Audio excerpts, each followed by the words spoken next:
जाने माने असाध्य रोग निवारक गायत्री सिद्ध पंडित श्री लक्ष्मण दास रतन भारद्वाज जी। तो आइए सबसे पहले गुरु जी का स्वागत करते हैं और कार्यक्रम की शुरुआत करते हैं। गुरु जी आपका स्वागत है, नमस्कार। नमस्कार।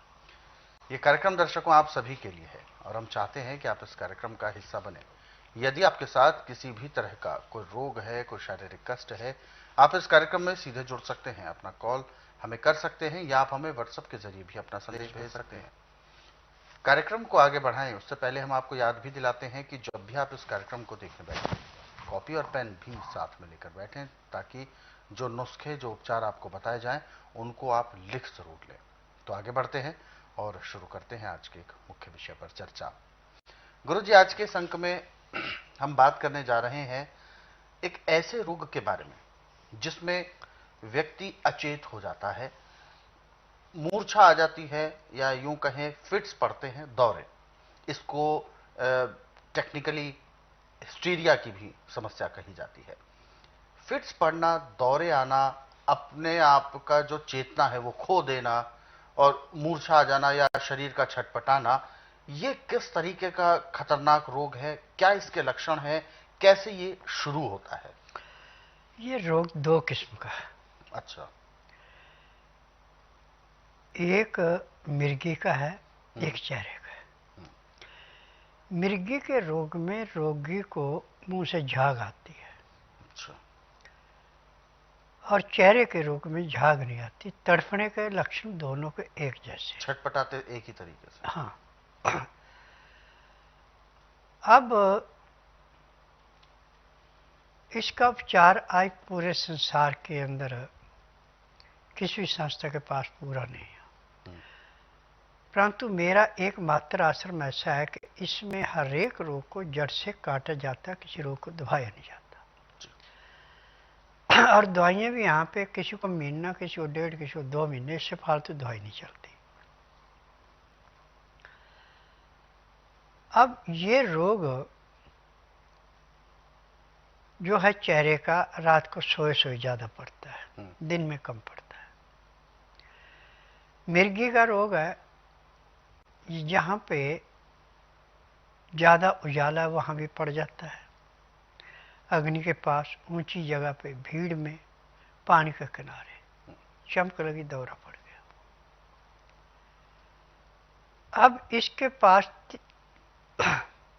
जो मैं नुस्खा बता रहा हूँ, ये बना के किसी ड्रॉपर में रखा है और एक आदमी इसके साथ हमेशा रहना चाहिए, अकेला नहीं इसको घूमने देने का। अच्छा। तो इससे नाक में 2-2 बूंद डाल दो, दौरा पड़ते पड़ते वहीं रुक जाता है। इसमें क्या है? अदरक का रस, नींबू का रस, प्याज का रस, लहसुन का रस और हींग। अच्छा। ये 7 चीजें, सातों चीजें लेके पहले इसको किसी कांच की ऐसी शीशी में रखें जिसका रंग नीला हो या हरा हो, और 40 दिन तक इसको धूप में रखना है। दिन में 2 बार इसको हिलाना है। 40 दिन के बाद इस रस को फिल्टर करके ड्रॉपरों में डाल लें। और एक आदमी इसके साथ रहे जिसको दौरा पड़ता है। जब भी इसको दौरा पड़ने की थोड़ी सी भी हरकत होती है, फटाफट उसी टाइम नाक में दवा डाल दो, दौरा खत्म, दौरा पड़ेगा ही नहीं। मिर्गी का दौरा होगा तो इसको छींके आएंगी, छींके आके जो अंदर एक कीड़ा होता है वो निकलेगा बाहर। तो आपके पास हमेशा भैंस का गोबर होना चाहिए। जैसे वो कीड़ा नीचे गिरा छींक से, उसके ऊपर गोबर डाल दो। जब वो आदमी बिल्कुल नॉर्मल है, घंटे 1.5 घंटे बाद उस गोबर को आस्ता आस्ता हटा के उस कीड़े को गोबर से निकाल के किसी डिब्बे में बंद कर दें। जब तक वो गोबर से ढका हुआ बेहोश होगा। जैसे गोबर से उसको निकालेंगे तो 5 या 10 सेकंड के अंदर उसमें होश आ जाएगी, जंप करके दोबारा नाक में घुस जाएगा। उस चीज़ से बचना। तो आपके पास एक चिमटी और एक डिबिया होनी चाहिए अच्छे ढक्कन वाली। चिमटी से फटाफट उठा के डिबिया में डाला, ढक्कन लगा दिया। तो अब उसके बाद जब वो कीड़ा निकले दोबारा कभी दौरा नहीं पड़ेगा। चेहरे वाला, इसमें जो सूक्ष्म आत्मा होती है अंदर जाके, खुद तो खा नहीं सकती, किसी के शरीर में जाके खाती है। तो जब वो नाक में डालते तो इन चीज़ों से इनको बहुत ज़्यादा परहेज होता है, तो एकदम में भाग जाती है। जब उसको महीना 1.5 महीना ये सज़ा दी जाती है, दोबारा वह रास्ते भूल जाती है। तो दोनों को ये ख़त्म करता है। परंतु इसका एक ध्यान रखना कि चीनी, वैद्यक चीज़ें, तली हुई चीज़, बाजार की चीज़ 3 महीने तक कोई नहीं देनी। बिना मसाले का गुड़ दे सकते हैं। नाज जो भी खाना है वो छिलके के साथ चोकर वाला। दालें जो भी खानी छिलके वाली। सब्जियां जो नरम छिलके वाली वो खाएं। हरी पत्तेदार सब्जियां ज़्यादा से ज़्यादा खाएं। खाना खाते समय 2 गिलास गर्म पानी, जिसका उबाली देकर टेम्परेचर 15 से 18 डिग्री रह गया, उस पानी को लहसुन, प्याज, अदरक का रस 1-1 चम्मच डाल दें, ढक के रख दें। और जो आपका कचरा है, जो भी आपका दाल सब्जी बनी, उसमें मिला के खाएं। और आपने दाल सब्जी को छौंक नहीं लगाना, इसमें जब उबालनी है सिंधा या काला नमक, हल्दी डालनी और कोई चीज़ नहीं डालनी। और एक मसाला पीस पे रख लें जिसमें सौंठ, बड़ी इलायची, दालचीनी, लौंग, काली मिर्च, तेज पत्ता, सौंफ, ये चीज़ें कूट के पीस के पाउडर बना के कांच की शीश में रखनी है। चुटकी भर डाल दो, उसको टेस्ट भी अच्छा लगेगा, खाना भी जल्दी पचेगा। और इसका तरीका है कि जैसे आपने दाल सब्जी जो भी बना ली, फिर आटा जो आपने सख्त गूंद के पानी के अंदर रखा है, उस आटे को दोबारा गूंदे और नरम हो गया, उसकी रोटी ऐसे बननी जैसे बाजरे की रोटी होती है।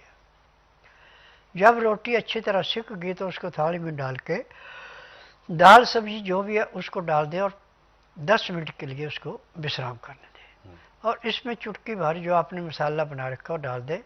लहसुन, प्याज का, अदरक का रस निकाल के जो कचरा बचा वो इसमें डाल दें। अब ये रोटी आपकी गल जाएगी। इसको सूप की भांति पिए तो बहुत ही अच्छा, न गराइयों में खा सकते हैं। 2-4 गराई खाना खाया, 2 घुट पानी पिया, फिर 2-4 गराई खाना खाया, 2 घुट पानी पिया। पानी पीने में, खाना खाने में पूरा 1 घंटा लगाए। फिर उसके बाद दांतन कूला करके 5 मिनट के लिए वज्रासन बैठे। वज्रासन से उठ के फिर कम से कम आप 20 मिनट तक थोड़ी सी सैर कर लें। 20 मिनट के लिए आके आप सब आसन लेट जाएं। 5 मिनट के लिए बाएं साइड करवट लें, 3 मिनट के लिए दाएं साइड करवट लें, फिर सब आसन लेट के बाएं साइड को करवट लेके उठें। अब आपके शरीर में इतनी चुस्ती होगी जैसे आप 8 घंटे की कंप्लीट नींद करके सो के उठे। और काम भी मन अच्छा लगेगा, थकावट भी नहीं होगी। रात्रि का खाना दिन नाश्ते होने से पहले खाना, दिन का खाना 12 बजे से पहले खाना, ताज़ा गर्म गर्म खाना। तरीका दोनों का खाने का एक जैसा ही है। रात के खाना खाने के बाद वज्रासन से उठ के कम से कम आधा से पौना घंटा सैर करनी है।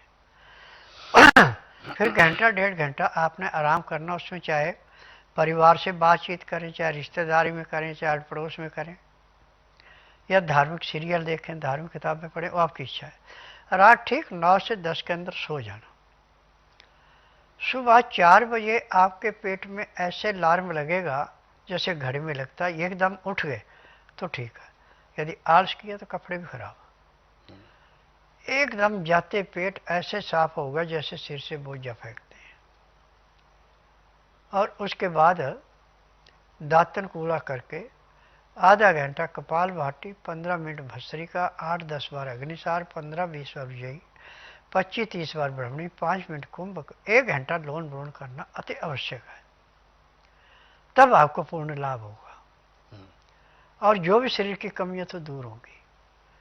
फिर उसके बाद यदि आपके पास टाइम है तो 2-2, 4-4 मिनट मंडूकासन, पवन मुक्तासन, गौमुखासन, सर्वांगासन, हल आसन, शीश आसन, बटरफ्लाई, इतना कार्य आप कर लेते हैं तो मैं दावे से कह सकता हूं कि जब तक आपके शरीर के अंदर सांस है आपको किसी भी किस्म का रोग नहीं होगा, ना किसी डॉक्टर हकीम के पास जाने की जरूरत पड़ेगी, क्योंकि आपका खान पान सही है।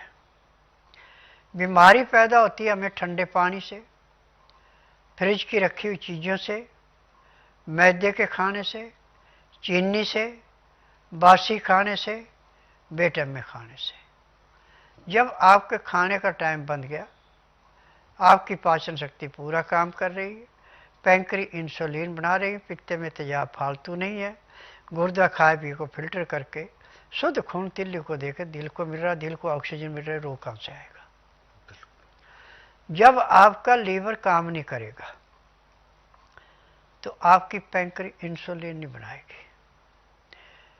पैंक्री इंसुलिन नहीं बनाए, खाया पिया पेट में सड़ेगा तो उससे तेजाब बढ़ेगा, पित्ते में तेजाब बढ़ेगा तो आपको सैकड़ों किस्म की बीमारियां पैदा होंगी और पेट से सड़ के जो अंदर पदार्थ गया उसको आपके गुर्दे पूरा साफ नहीं करेंगे और उसका जो खून दिया हुआ तिल्ली को, तिल्ली भी उसको स्वीकार नहीं करेगी, उल्टा फेंक देगी, तो रोग तो आपका दिन दुगने रातें चौगुनी बढ़ेगा। गुरुजी, जैसा कि फिट्स के बारे में हम बात कर रहे थे और एक नुस्खा जो आपने बताया ये तो बहुत अच्छा है कि तुरंत उससे रिलीफ मिल जाता है, लेकिन परमानेंट, क्योंकि बहुत सारे लोग होते हैं अपना उपचार खुद नहीं कर पाते हैं, तो एक माइंडसेट होता है लोगों का।